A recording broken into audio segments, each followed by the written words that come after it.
She thought she was just fixing another emergency on the runway, but when the billionaire woman stepped out, drenched in fury and rain, and the mechanic's daughter offered her a hand, everything changed. What started with a wrench and kindness turned into a twist that would shake the entire aviation industry. The next morning, that same woman didn't just return. She came back owning the sky. The sky over North Carolina rumbled like a war drum, low and angry. Airport staff were rushing inside to escape the oncoming storm. Only one person remained under the open hangar.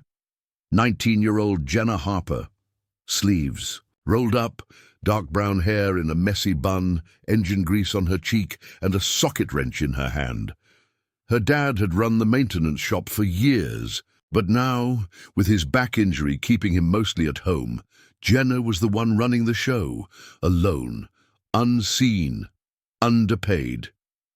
She wiped her hands on her cargo pants and stepped out onto the slick tarmac when the flashing emergency lights blinked on. At Hangar 9, a private runway typically reserved for corporate jets, that's when she saw it, a massive luxury jet, sleek, matte grey with gold-tipped wings, sitting crooked on its rear landing gear. Smoke curled from the panel under the fuselage. It hadn't exploded, but it definitely wasn't going anywhere soon, and then the door cracked open. Rain hammered the jet as a tall woman in heels and a rain-soaked navy suit stumbled out, holding a tablet to her chest like a shield. Her platinum hair clung to her cheekbones. Her eyes were fierce, focused, and clearly not used to being on the ground this long. "Where's the damn engineer?" she barked. "I have a board meeting in 2 hours, and I swear—" "I'm the mechanic," Jenna said flatly, stepping up, arms folded. The woman blinked. "You? I'm the one you've got. Unless you want to wait for someone from Charlotte. That'll take 3 hours." The billionaire woman, Vanessa Kingsley, stared, silent, as the wind whipped her hair. Jenna set her jaw, stepped around her, and ducked under the panel with nothing but her tools and a flashlight. "You've got a failed hydraulic junction. Probably a cracked seal. Give me 45 minutes, I'll get you back in the sky." Vanessa scoffed. "And if it doesn't work?" Jenna didn't even flinch. "Then I'll give you my dad's number. He taught me everything, but I don't miss." Vanessa hesitated. For the first time, the edge in her voice dulled. "What's your name?" "Jenna Harper." "Harper," Vanessa repeated, then exhaled sharply. "Do it." Jenna didn't just do it. She crawled through the storm, diagnosed the fault mid-rain, patched the line with her bare hands, and even borrowed an O-ring from a grounded service truck's emergency kit to seal the fix. When she finished, soaked to the bone and shaking, she said, "You're good to go. But you'll need a proper replacement by tomorrow morning. This is just enough to get you home." Vanessa looked at her, this time without scorn, and she did something unexpected. She pulled off her own jacket and wrapped it around Jenna's shoulders. "You saved my ass." Jenna, stunned, said nothing. Vanessa leaned in and whispered, "I won't forget your name." Then she climbed the stairs, disappeared inside the jet, and was gone. Jenna stood in the storm, watching the runway go dark. She didn't know that her life had just taken flight. Jenna's boots squelched as she stepped into her dad's cluttered kitchen that night. The lights flickered, the faucet dripped, and the heater had been acting up for a week. Still, it was home. Her father, Robert Harper, sat hunched at the table, a heating pad on his back and bills spread out like a losing hand of poker. He looked up as Jenna dropped her soaked jacket on the hook and tried to peel off her damp shirt. "You look like hell," he muttered. "Fixed a jet," Jenna said, half smiling. "Mid-storm. Crazy lady. Probably owns a castle somewhere." Robert chuckled, then winced from the movement. "That jet in Hangar 9, yeah. Those rich people throw tantrums if their champagne's not cold enough." "She wasn't like that," Jenna said. "Well, she was, at first, but then she handed me her jacket." Robert raised an eyebrow. "Her jacket?" "Yeah, like kindness." Real kindness. It wasn't just thanks. It felt like Jenna trailed off. Like she saw me. Her father nodded slowly. People like that don't come back, sweetheart. Don't hold your breath. Jenna shrugged. Didn't say. I was. But a small part of her was. The next morning, Jenna opened the garage at 7 a.m. and froze. There was a limousine outside. A man in a tailored grey suit stepped out first. Then came Vanessa Kingsley, in designer flats and a fitted trench coat. She didn't wait for the driver to open the garage door. She walked straight toward Jenna, eyes locked. I said I wouldn't forget your name, Vanessa said, and I didn't. Jenna wiped her hands on a towel, completely thrown off. Ma'am, are you okay? Did the jet fail? Vanessa shook her head. It landed perfectly because of you. Behind her, the suited man stepped forward. This is Mr. Doyle. He's legal counsel for Kingsley Aerocorp, and I'm here with a proposition. Jenna blinked. A what? Vanessa smiled. Your work yesterday saved millions in losses, and your instincts? Flawless.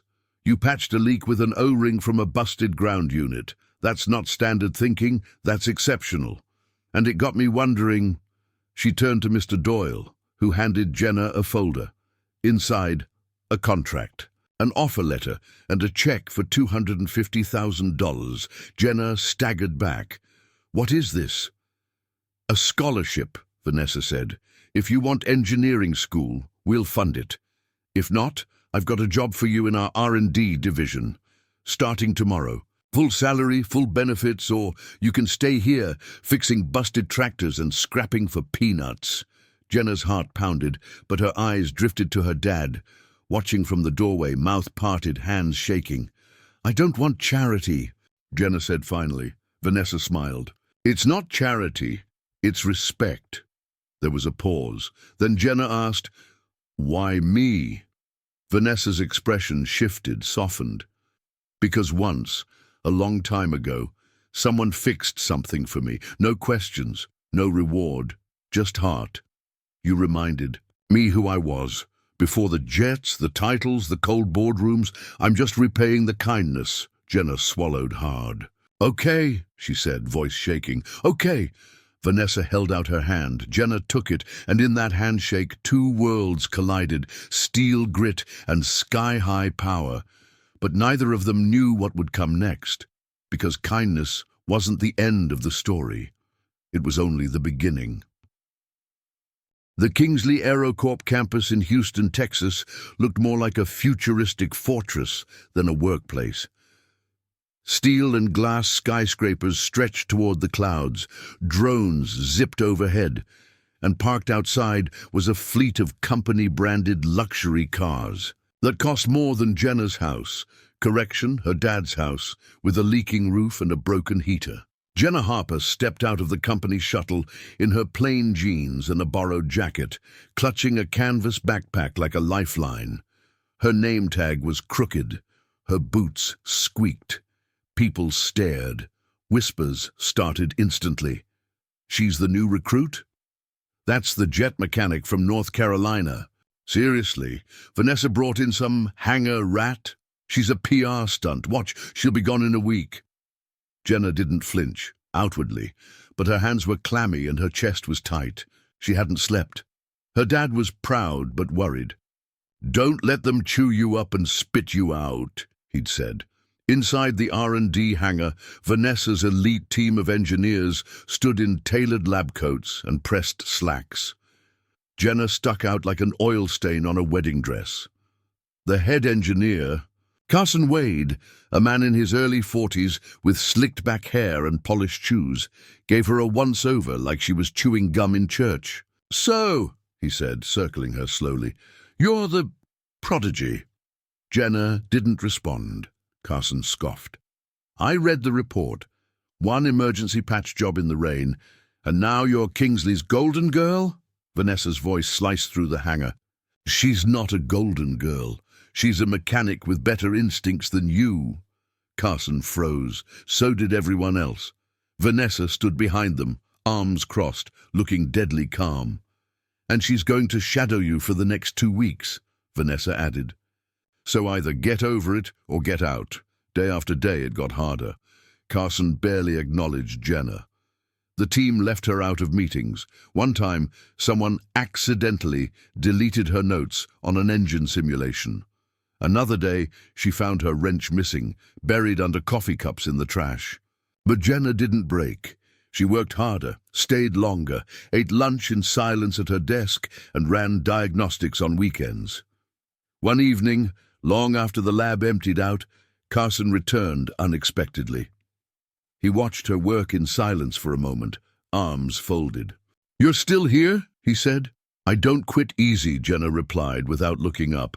Carson sighed, then walked over and pulled up the chair beside her. "What you did with that jet, patching it the way you did, I couldn't have done that." Jenna froze. "Excuse me?"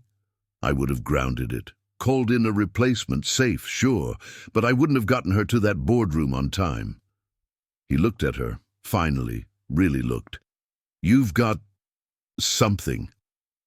Jenna raised an eyebrow. "Is that your version of an apology?" Carson laughed, then stood. "It's a truce, don't screw it up." But outside those walls something else was stirring. A viral post had just gone live. "Meet Jenna Harper, the teen mechanic who saved $1 billion jet in a thunderstorm." Uploaded anonymously, with pictures. It exploded. Overnight, Jenna's name trended. People dug into her story, her modest life, her dad's garage, her late mother, a pilot who died in the line of duty. The public fell in love with the blue-collar girl who out-engineered the elite. But not everyone liked the spotlight. Inside Kingsley Aerocorp, board members began to whisper, "She's a risk. She could be a lawsuit waiting to happen. Why is Vanessa investing in a nobody?" And then someone made a move. Jenna's job access was revoked. She arrived the next morning. Badge denied at the door. Security was called. They escorted her out, publicly. Rain started again, falling like betrayal on her shoulders. Vanessa wasn't in the office that day. She was across the country. Jenna stood outside the gates, soaked, arms crossed, heart shattered. Just like that, she was nothing again, until a voice behind her said, "You really think this is the end?" It was Mr. Doyle, the company's legal counsel. In his hand, a sealed envelope. She left this in case someone tried to pull something like this. Jenna opened the letter. Inside was a signed directive, a personal override. Vanessa had already made it official. Jenna Harper was not just an employee, she was a 10% shareholder in Kingsley Aerocorp's innovation division. A silence fell over the security team. Doyle leaned in and whispered, "Welcome back, Ms. Harper." And this time, when she walked back through those gates, she didn't walk in as a guest. She walked in as someone they'd all have to answer to. The moment Jenna walked back through those polished glass doors, with a shareholder contract in her hand and steel in her eyes, everything changed. No more cold stares, no more disappearing tools. People stood straighter when she walked by. Carson started including her in briefings. Some of the same engineers who had mocked her now offered her coffee. But Jenna, she didn't forget. She didn't forgive. She observed, because underneath all the fake smiles and polite nods, something was off. Her access was still limited. Some folders were locked. And when she asked about upcoming projects, especially the mysterious Project Valhalla, everyone whispered about, she was told, "That's above your clearance level." One night, well past midnight, Jenna sat in her small apartment above the hangar, her new place courtesy of Vanessa's trust fund, and dug deeper. She traced document timestamps, watched email threads, found inconsistencies. Then, while analyzing system access logs, she discovered something that made her blood run cold. Her name had been flagged in an internal report as a brand threat by someone on the board. The next morning, Jenna requested a private meeting with Vanessa, who had just returned from a summit in Dubai. They sat across from each other in a sleek glass office overlooking the Houston skyline. Vanessa was calm. but concerned. "What is it?" Jenna slid the report across the table. "Someone tried to bury me from inside, even after you made me a shareholder. Why?" Vanessa's eyes scanned the document. Slowly, her jaw tightened. "Because power doesn't like disruption. And that's what you are, Jenna, a disruptor." She stood and walked to the window. "You know what it took for me to buy out my father's company at 27.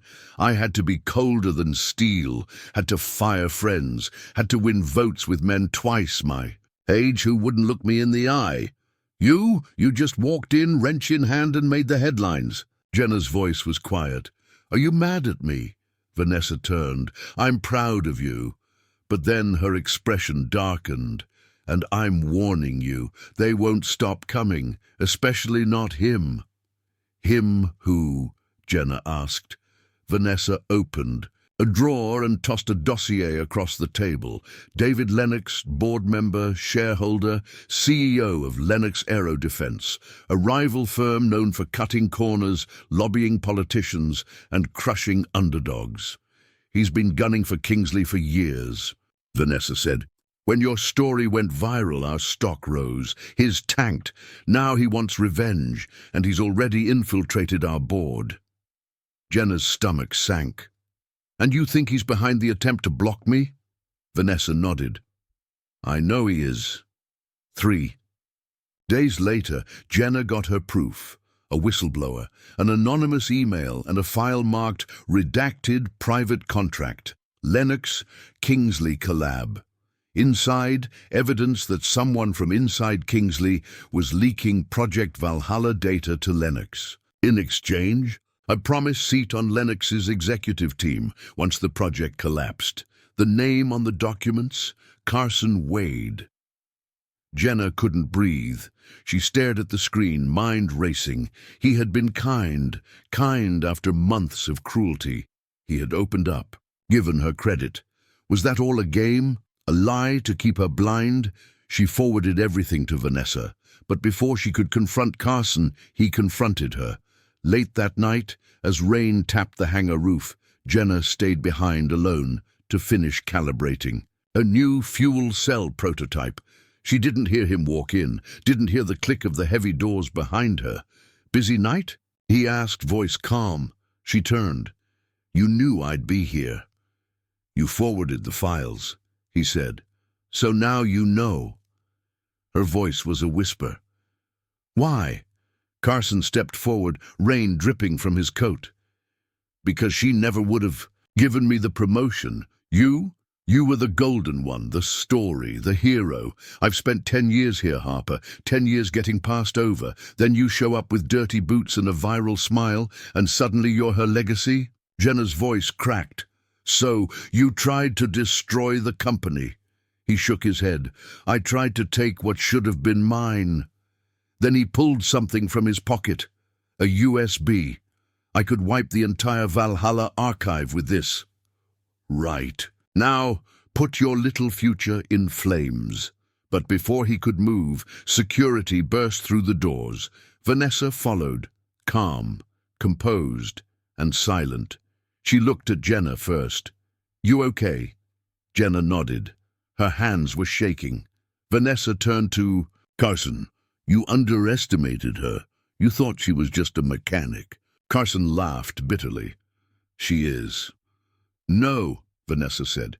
"She's the reason this company still has a soul." Carson was arrested. Lennox Aerodefense was exposed. And Project Valhalla, it went live, under Jenna's name. A high-efficiency propulsion system designed to reduce jet emissions by 80%. Her design improvements, her fingerprints, her story. A week later, at the Kingsley AeroCorp Annual Board Gala, in front of 700 investors, press, and CEOs from around the world, Vanessa handed Jenna the mic. Everyone expected her to say something formal. Instead, Jenna looked out at the crowd, then down at her calloused hands. "I was never meant to be here," she began. "I was raised under hoods and engines. I never had a 5-year plan. I had busted spark plugs, Long nights and a dad who taught me how to work with my hands, not hide behind papers. She paused, swallowed, looked at Vanessa. But I guess what I learned is, sometimes being underestimated is the greatest power you've got, because when no one sees you coming, you take them by storm. The crowd rose to its feet. Jenna didn't just get applause, she got respect. 2 weeks had passed since Jenna Harper stood on stage and told the world who she was. Not the daughter of a CEO, not a silver spoon prodigy, but a grease-stained mechanic from nowhere who rebuilt a legacy with her bare hands. The world hadn't stopped talking since. Her speech had gone viral. Investors were rallying behind Kingsley Aerocorp's new green initiative. Stock prices soared. News outlets began calling her the mechanic who took the sky. Influencers quoted her. High schools invited her to speak. Engineers around the country, especially young women from small towns, wrote letters thanking her. But Jenna didn't let it go to her head. Instead, she went home. Back in North Carolina, things hadn't changed much. The garage still smelled like oil and coffee. The walls still groaned when the wind blew too hard. And Robert Harper, her dad, still sat at the kitchen table with his back brace, working through bills, even though the company had wired them. More money than they'd ever seen. "Why are you still doing that?" Jenna asked, tossing her keys in the bowl. He shrugged. "Old habits, and I didn't want to touch any of it till I talked to you." Jenna stepped closer. "You okay?" He looked up at her, eyes softer than usual. "You look tired." "I am tired." He gave a small smile. "And you look happy." "I think I am." They sat in silence for a moment, the kind only shared between people who've been through hell together. Then her dad said something that knocked the wind from her lungs. "Your mother would be proud." Jenna blinked, her voice catching. "You never talk about her. I know.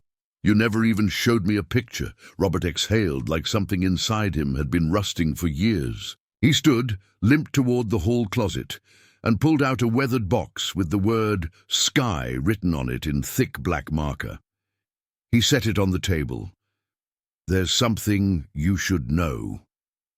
Jenna opened the box slowly. Inside were photographs, flight badges, maintenance logs, and a letter. Her mother, Angela Harper, had been one of the first female combat aviation engineers in the Air Force, and not just any engineer, the lead developer of a classified propulsion prototype. The same core structure Kingsley Aerocorp was using in Project Valhalla. Jenna felt dizzy. "Dad, why didn't you ever tell me?" Robert sat down heavily. "Because when she died, I promised myself I'd protect you from that world. I watched the military exploit her work, watched companies like Lennox twist it. She never got credit. They erased her name from everything. I couldn't lose you." "To the same machine." Jenna shook her head, tears streaming down her cheeks. "But I've been chasing this. My whole life. I thought it was mine, but it was hers too." Robert reached out and took her hand. "It's yours now, but it's okay to share it with her." That night, Jenna stayed up, going through every file, every note. Her mom's handwriting matched hers, the way she annotated engine loops, the sketches on the side, even the joke doodles in the margins. It felt like meeting a ghost who had always been just out of reach. She called Vanessa at 3:30 a.m. "I need a name added to the project," she said. Vanessa didn't hesitate. "Whose?" "My mother's." And so it was done. 1 month later, at the Kingsley Aerocorp Hall of Legacy, the Project Valhalla prototype was unveiled beneath a sleek black cloth. The jet engine of the future, carbon neutral, ultralight, and bearing 2 names on the brass plaque beneath it, Angela Harper and Jenna Harper, mothers of the sky. Jenna stood in the front row with her dad beside her, tears in his eyes. And when Vanessa stepped up to the mic, she said something no one forgot. "Legends aren't born in boardrooms, they're built in garages. They're raised by single parents, made from long nights, lost loved ones, and people who are told you're not enough. But today, we honor a mechanic who saved a $1 billion jet and rewrote history by giving credit to the woman who gave her wings. But it wasn't over. Not yet. 3 weeks later, a letter arrived at Jenna's desk. No return address, no signature. It read, "You're not the only one she helped. You gave her the legacy they tried to bury. If you're ever ready to rebuild the rest of what they took, meet me in D.C. I've got something your mom started, but never finished." Jenna stared at the letter. Another door, another mystery, and maybe another sky to claim. She stood, grabbed her jacket, and whispered to herself, "Let's see how far this wrench can really go."